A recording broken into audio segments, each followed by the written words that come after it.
ನಮಸ್ಕಾರ ವೀಕ್ಷಕರೇ, U G C E ಟಿಯಿಂದ ಒಂದು ಸ್ಕೆಡ್ಯೂಲ್ ಬಂದಿದೆ. ಅಲ್ಲಿ ಯಾವುದೇ ರೀತಿ ಕ್ಲಾರಿಟಿ ಇಲ್ಲ, ತೋರಿಸ್ತೀನಿ ನಿಮಗೆ. ಅವ್ರ ಪ್ರಕಾರ ಲಾಸ್ಟ್ ಡೇಟ್ ಯಾವಾಗಂತ ಗೊತ್ತಿಲ್ಲ, ಒಟ್ಟಾಗಿ ಒಂದು ಮೆನ್ಷನ್ ಮಾಡಿದ್ರೆ 15 ಅಂತ. ಓಕೆ, 15 ಅಂತ ಅಂದ್ಕೊಳ್ಳಿ ಅವ್ರ ಪ್ರಕಾರ. ಯಾಕಂದ್ರೆ ಅವರಿಗೆ ನಂಬಿಕೆ ಇದೆ ವೆಬ್ಸೈಟ್ ಅವ್ರದ್ದು ಏನಪ್ಪ ಅಂದರೆ ಸರಿಯಾಗಿ ವರ್ಕ್ ಮಾಡಲ್ಲ. ಓಕೆ, ಮತ್ತು ಡೇಟ್ ಮುಂದೆ ಎಕ್ಸ್ಟೆಂಡ್ ಆಗ್ತಾ ಹೋಗ್ಬೋದು. ಒಟ್ಟಾಗಿ ಅವ್ರ ಸ್ಕೆಡ್ಯೂಲ್ ಪ್ರಕಾರ 15 ಅಂತ ಇದೆ.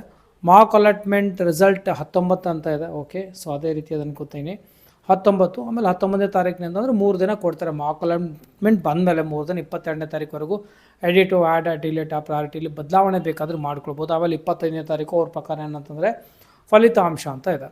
ಆಮೇಲೆ ಅದರೊಳಗೆ ಯೂಜಿನಿಟ್ ಅಂದರೆ MBBS ಡೆಂಟಲ್ ಮಾಡಬೇಕಾ ಮಾಡಬಾರ್ದು ಅನ್ನೋದು ಏನಪ್ಪ ಅಂದರೆ ಮುಂದೆ NMCಯಿಂದ ಸೂಚನೆ ಬಂದ ನಂತರ ಅವ್ರು ಏನಪ್ಪ ಅಂದರೆ ಡಿಸಿಷನ್ ತಗೊಳ್ತಾರೆ. ಒಟ್ಟಾಗಿ UGCET ಅಂತ ಅಂದ್ಕೊಳ್ಳಿ. ಈಗ ಇಲ್ಲೇನು ಮತ್ತು ಈ ವರ್ಷ ಸ್ವಲ್ಪ ಏನೋ ಬದಲಾವಣೆ, ಪ್ರಾಕ್ಟಿಕಲ್ ರ್ಯಾಂಕಿಂಗ್ ಬೇರೆ ಮತ್ತು ಆಮೇಲೆ ಥಿಯರಿ ರ್ಯಾಂಕಿಂಗ್ ಬದಲಾವಣೆ ಬೇರೆ ಒಂದು ಆಪ್ಷನ್ಗೆ ಸಂಬಂಧಪಟ್ಟಾಗ ಹೇಳ್ತಾ ಇದ್ದಾರೆ.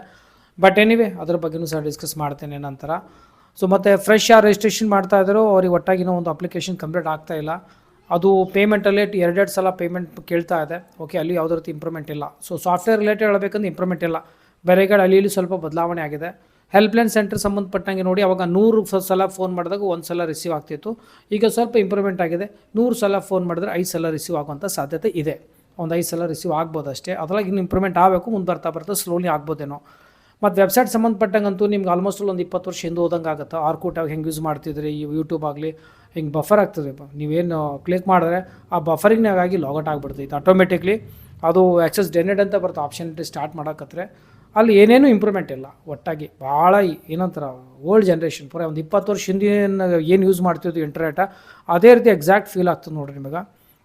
ಏನು ಉಪಯೋಗ ಇಲ್ಲ. ಸೊ ನೋಡಮ್ಮ ಅವ್ರು ಇಂಪ್ರೂವ್ಮೆಂಟ್ ಮಾಡ್ತಿರಲ್ಲ. ಯಾಕಂದ್ರೆ ಅದು ಇಂಪ್ರೂವ್ಮೆಂಟ್ ಆಗ್ತದಾಗಲ್ಲ ಅವರಿಗೆ ಅಂತೂ ಭರೋಸೆ ಇಲ್ಲ. ಅದಕ್ಕೆ ನಿಮ್ಗೆ ನೋಡ್ಬೋದು ಸ್ಕೆಡ್ಯೂಲ್ ಹೆಂಗೈತೆ ಅಂತ. ಒಂದು ರಿಕ್ವೆಸ್ಟ್ ಐತಿ, ಪಾಸಿಬಲ್ ಆಯ್ತು ಅಂದರೆ ಈಗ ಪ್ರೆಸೆಂಟ್ 750 ರೂಪಾಯಿ ತೊಗೊಳತ್ತೆ, ಇನ್ನೊಂದು 250 ರೂಪಾಯಿ ಎಕ್ಸ್ಟ್ರಾ ತೊಗೊಂಡ್ರೆ ತೊಗೊಳ್ಳಿ.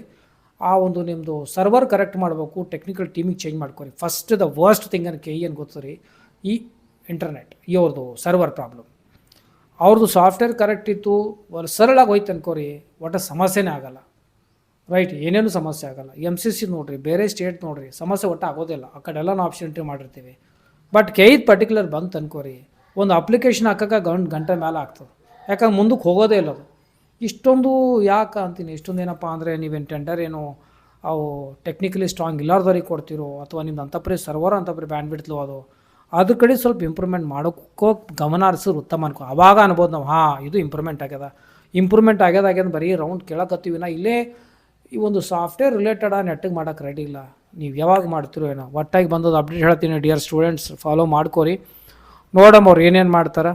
ಸೊ ಪ್ರೆಸೆಂಟ್ಲಿ ಅಂತಂದರೆ ಫ್ರೆಶ್ ರಿಜಿಸ್ಟ್ರೇಷನ್ ಕಂಪ್ಲೀಟ್ ಆಗ್ಲತ್ತಿಲ್ಲ. 2500 ರೂಪಾಯಿ ಪ್ರತಿ ಸಲ ಕೇಳಕತ್ತೈತಿ. ಆಮೇಲೆ ಆಪ್ಷನ್ಗೆ ಸಂಬಂಧಪಟ್ಟಂಗಂತೂ ಲಾಗಿನ್ ಆಗೋದಿಲ್ಲ, ಆಕ್ಸೆಸ್ ಡೆನೆಡ್ ಅಂತ ಬರಕತ್ತೈತಿ. ಸೊ ಹಂಗಾಗಿ ಮತ್ತು ನಾವು ಡೇಟ್ ಎಕ್ಸ್ಟೆಂಡ್ ಮಾಡ್ಬೋದೇನೋ, ಅದು ಇಂಪ್ರೂವ್ಮೆಂಟ್ ಮಾಡಲಿ ಅಂತ ನಾವು ದೇವರಲ್ಲಿ ಪ್ರಾರ್ಥಿಸ್ಕೊಳ್ತೀನಿ.